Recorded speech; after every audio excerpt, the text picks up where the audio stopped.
So, we are here with the wonderful Georgia Case of Case London as part of our Sunday sessions, which is a new series of kind of chats with some of the amazing brands, designers and creatives that we house here at Adorn the Common. Fireworks night, you'll have to bear with us, folks.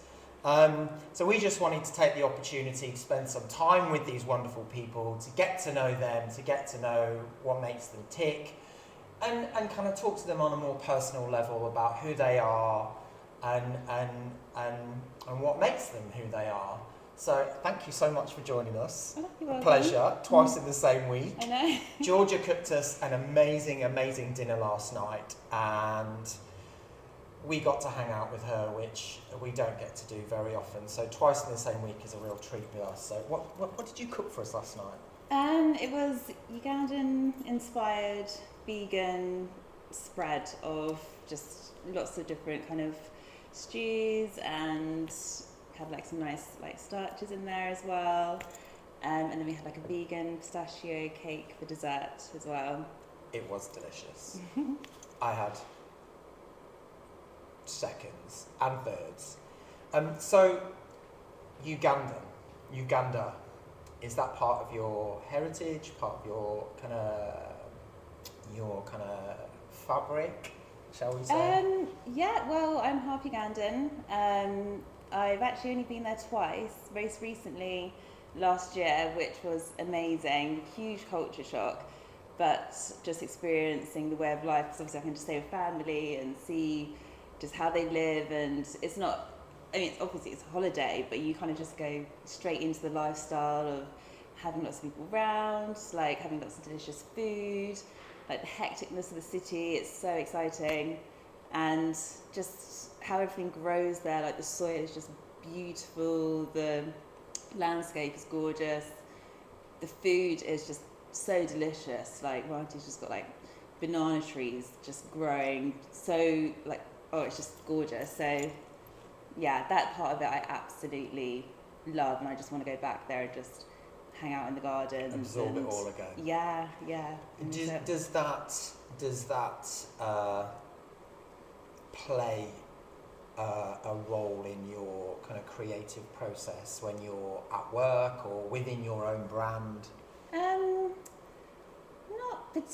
particularly, but then neither does my English side either. I kind of don't, not that I don't identify with it, but it's not really like a conscious part of me that I think when I'm creating. When I'm creating, it's really just visually what I like at the time, what's getting me excited.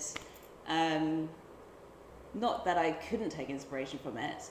I just really take inspiration from things that kind of like immediately in front of me or near me, or something that's just very me, not so linked to like my family. It's just something that's very, innate, that I just kind of love, and that's kind of what inspires me, really.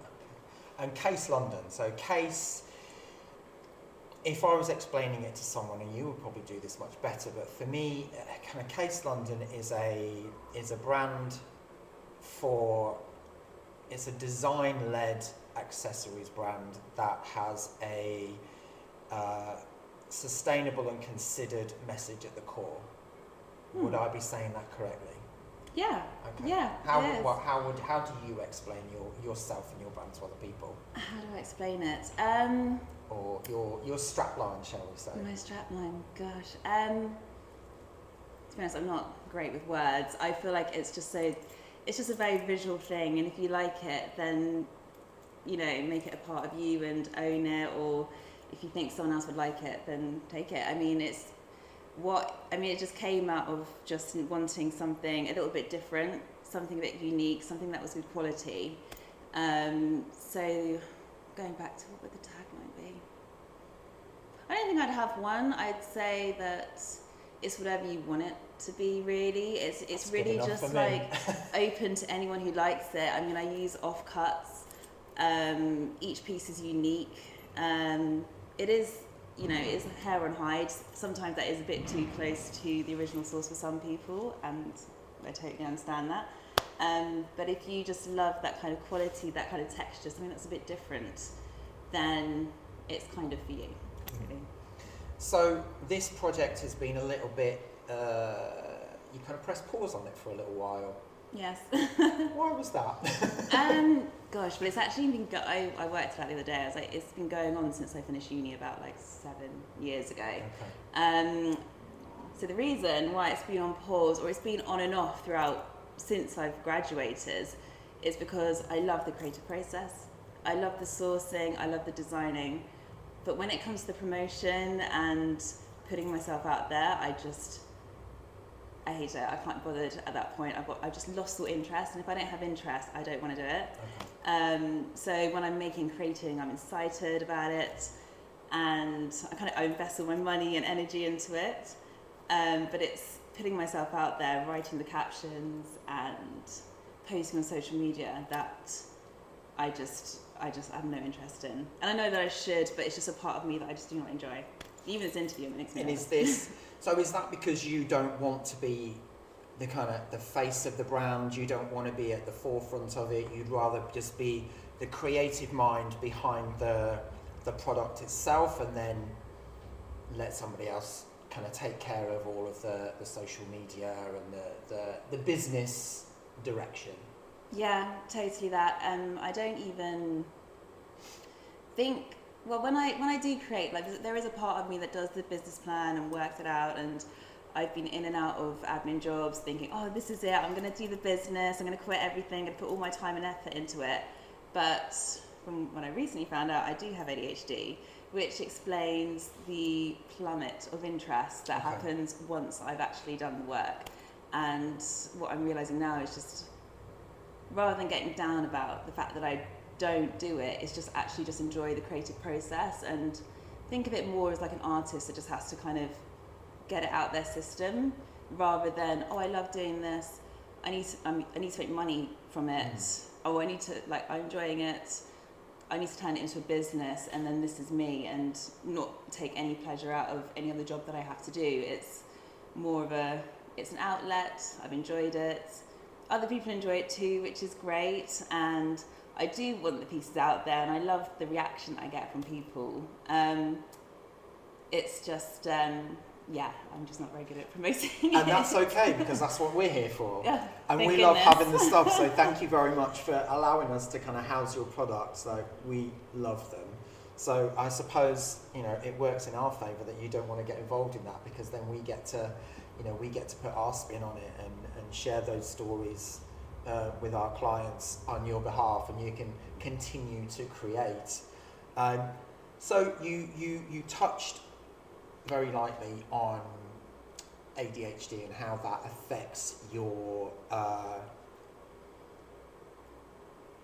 the kind of process of going from being creative to then what do you do with that product, and how the kind of the attention to that wanes slightly. And is this something that you have found with other projects, or that you find with, let's say if you've got if you're doing a DIY job at home, or if you're doing something else, like, is this something that you encounter quite frequently, and recognise it now that you've had a formal diagnosis? Yeah, exactly that. I mean, if I could list the amount of things that I've made and not put out there, I can tell you I've made soap, I've made candles, I've done like clay, made pottery things and like vases and stuff. Then I started doing jewellery, make my own clothes. When I was at uni, I went like absolutely berserk in my last collection, and then I ended up making shoes. I've done like upholstery, I've upholstered like a couple of sofas and chairs. What else have I done? Got into like gardening, got into like, just like growing things, cooking, like making music as well. Like, I tried to like kind of make my own like beats, like they're not great. I get so excited, and then I maybe do it for like half a day, and like the excitement is just such a rush, like I can't even explain it. And then you start investing your time and money into it, thinking this is it, like you get such a rush, and then it stops. And then you're left with all your things. Like, I've even seen there's like an ADHD hobbies swap Facebook group where people invest, they get so excited in a project, you think this is it, because at that moment in time it really feels like it. and then you just like over it and you're on to the next thing, which is a real issue. But like now for me, now I recognise it, I'll write down the idea and I'll be like, look, I'm really satisfied, I've had that idea, I can do another one without like putting all your money and time and then feeling like you have a big crash, thinking like you failed after it. It's actually, no, you're just that person who has lots of ideas, they come and they go. It doesn't mean you failed because you haven't executed it to its full potential. Because there's also the other ADHD where people will hyper-focus and they'll just keep going and get it done, but there's the other side where you have the dopamine rush and then you have the crash, then you have the rush and then you have the crash, and it's just accepting it and not seeing it as like a failure, basically. So like now you are, I would imagine you feel more at ease with this. So do these fixations still come, and how do you kind of manage that? Like, how do you manage those when you are full of these ideas? Obviously, you just said you write them down, but how do you kind of sate the desire to want to kind of create and then move on to the next? Like, how are you managing that? It's hard because it actually happened earlier this week. Like, I got really into, like, I found these songs that I really liked, and then I started writing them down and I think, I want to sample this section from that. So then I started playing with it on my laptop, and then Monday comes around and I work full time in an admin job because I couldn't hold down a creative one because I didn't have the patience to work my way up. So now I'm in this job which I've accepted as, it pays well and it's easy for me. Well, it's not easy, but it's, you're capable. I'm capable, I can leave at 6, it's fine. But I was at work and I was like, oh my god, I just want to get home and make this thing. Like, I've got this idea, I'm so annoyed. Or on the tube, I'll just be like jotting it down, and it's just kind of got to accept it, and then just pick it up when you can. And I think I have learned these tips where sometimes like withholding yourself from doing it is almost like, when you do it, you're really ready to go, and it just means you've got more of a thought process. And I think it's good to have those gaps, because if I didn't have a job and I had endless funds, my studio would just be like so crazy. Like, I'd have all sorts of things. So I think you can't just ride off every single idea that you've got, because not all of them are good, and they are just thought up like that. Like, it's good to just slow down the pace. So managing it, I just recognise that actually it's the rush that's getting me excited, and just to slow down and have a bit of time, think about it. And usually I've learned that has actually cancelled out a few terrible ideas of like me investing into doing something that I shouldn't be doing. So now I've got like a bit more time to do it, and then when I do execute it, I do it in a slower way, which usually gives a better result. Because sometimes I'll rush things, I'll be like, I want to make this pair of trousers, and I'll start in the morning, and then it's rushed, and I'm like, oh, it doesn't look how I want it to look, and then I'm annoyed. Whereas if you just slow down the whole process, you actually end up with a much better result. So I think it's just recognising it and accepting, and just doing it when you can. Okay. Have you spent a lot of money on kind of learning how to do things? Like, how much of this has kind of consumed time, money? Like, have you kind of sought formal education to kind of learn how to create these skills, or are you like, I've got an idea, I'm just going to attack it and see what happens? Very much the latter. I just saved yourself a few quid there, didn't you? Yeah. I mean, like where I could have saved, but then for me it's an investment. It's almost like a therapy. Like, when I'm doing whatever it is that I'm enjoying at that moment, like that's so fun to me. Like, I don't need to go on a holiday, or like some people go away like 2-3 times a year, or they really save up for those things, whereas my money just goes back into what I want to do. And I mean, I don't really regret it either, because it's just what I love to do. You have a very entrepreneurial spirit. You've got your own brand. You work in a creative industry. What is next, or what do you feel is coming next, or where do you want to kind of take your creativity now that you've been able to kind of harness your focus a little bit more? Like, where do you want to put that? That's a good question. I think I have been thinking about that recently. Rather than putting myself or like creating things thinking that it has to go out there to make money to justify the time that I'm spending on it, I'm actually just going to create things that I absolutely love. Like, I want to go back to just making clothes for myself that I love.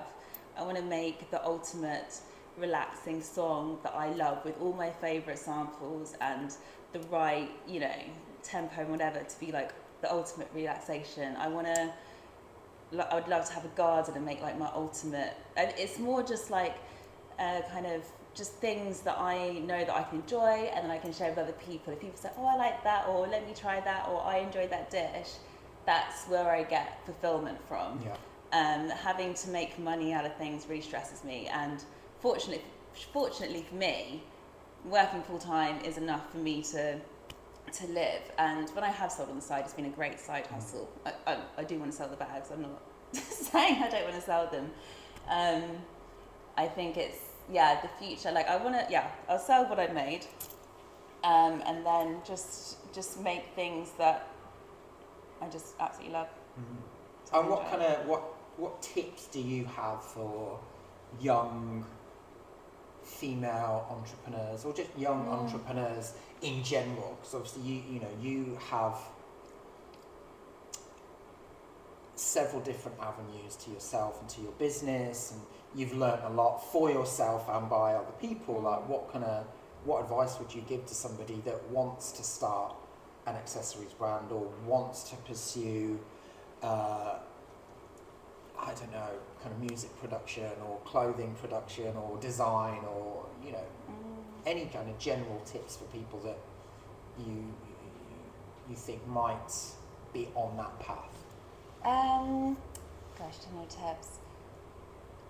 Or one thing that I would like to say that I haven't had the opportunity to tell anyone yet, but like, if you have ADHD and your CV is like looking crazy and you wanted to be creative and you went into the industry and it didn't happen, just don't worry, just don't panic. If you're a creative person, you can be creative and just do those extracurricular things, because doing things in my own time outside of work has opened up so many doors for me. And it doesn't matter if you're not doing that career, because you'll always be creative. And if for that entrepreneurial kind of inspiration, that's the thing, you just got to keep going. If it influences you, just go for it.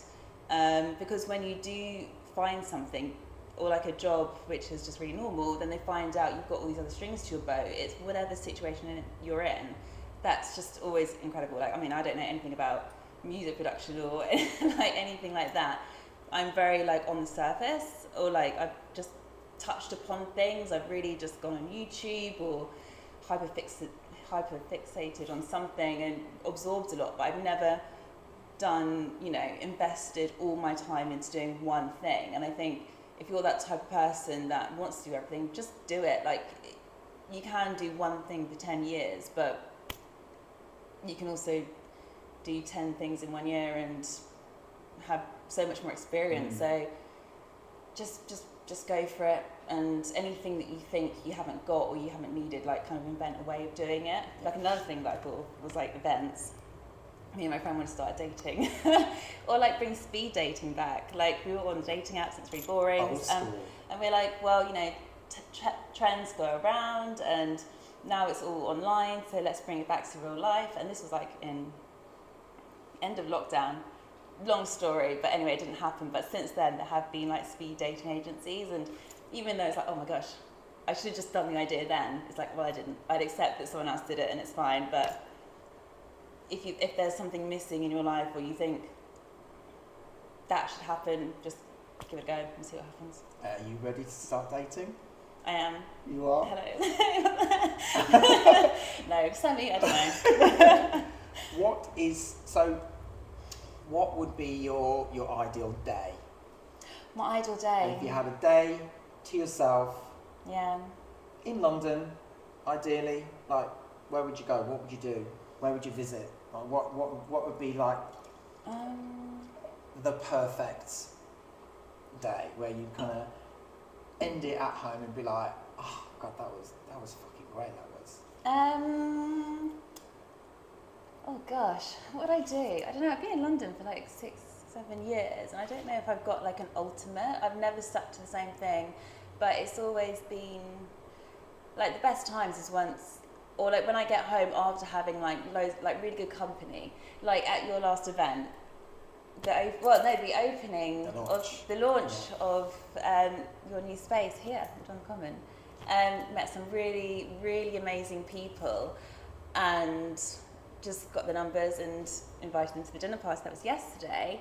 And that feeling of just meeting new people that you have things in common with, and then just feeling like love and like energy from that, that is like when I'm happiest, and that feels like the ultimate day in London. And I feel like it doesn't have to happen in London, but you come to London to meet people in like creative industries who want that kind of buzz. So I think, yeah, the ultimate is if you find an event or some kind of gathering and you've got an opportunity to meet people, get involved. Yeah, that's when I've had the best days in London, when I've been in those situations. I have to say, it was so nice to hear that you've been in touch with so many people from that event, and then hosted the dinner party last night, which was amazing, and I got to spend an evening with you, and obviously other people that I knew, and it felt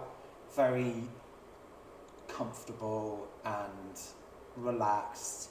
You were an amazing host, you're a wonderful cook, your house is gorgeous, like tick, tick, tick. And I think for us at Adorn, that is what we are about. It's creating community so that the people within it can forge valuable and long-lasting connections. So for me, what I saw last night was beautiful, was amazing. It's like, that is so rewarding for me to know that we've hosted an event, brought together all these wonderful people, and these kind of little moments are happening outside of that as well, which is, it made me really happy. And obviously you're part of the Adorn family anyway, so it's great. Yeah, this is like it's like a catalyst. Like you joined all these people together in it's still an independent gallery, and it's like, this is where the new, like, where you want to find like kind of great, interesting, unique pieces. Like when you, like, I remember when I had my bags, I was trying to get into the Tate and the V&A, and there's just so many like levels to get through.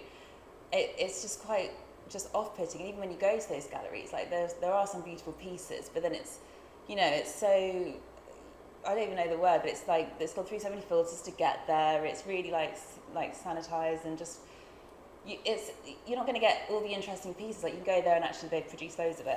It's not that unique. So spaces like this, which I just absolutely love, like I'm just crave for like things that are different and interesting, and like, I can still like shop here, and it's just magical. Like there's not many places like this, because you just go online and you just see things, just swipe through. But to have like an actual like brick and mortar, brick and stone, brick and mortar space is incredible. So thank you for creating this. A pleasure, my darling, a pleasure. So something fun that we do towards the end of these little interviews is play a very silly word association game. So okay, oh God. So how have you played it before? I've seen it, and I've always worried about if I ever had to play. How they go is that, so I'll say a word, then you'll say a word that's associated with that, and we basically see how long we can volley that for until one of us fucks it up. Okay. So, let's take a swig. Oh, cheers. Cheers. Thank you so much for joining us. We're going to end on a bit of nonsense. So, the word I am thinking of is eyeball. Oh. I've got to say just a word. Yeah, associated with that. We'll start again. Because I instantly think I've got a real phobia of eyes. Okay, so right. I went to I was like, oh God, these horrible things are flashing. Okay. I will start with phone. Motorola. Vintage. Shoes. Heels. Pain. Ouch. Plaster. Sorry, is there like a time limit of this? Sorry, okay, I can be quicker. Do it again. I'll be ready now. One more, third time Okay, lucky. yeah. Okay. Queen. England. Britain. Crown. Jewels. Holland. No. Oh, what? No. Holland. Okay, I know I'm really bad at this game. Who's Jules Holland? Why did you say that? It has been absolute pleasure. Thank you so much. Thank you so much. Bless you. It's been lovely. Seriously, no, that was great.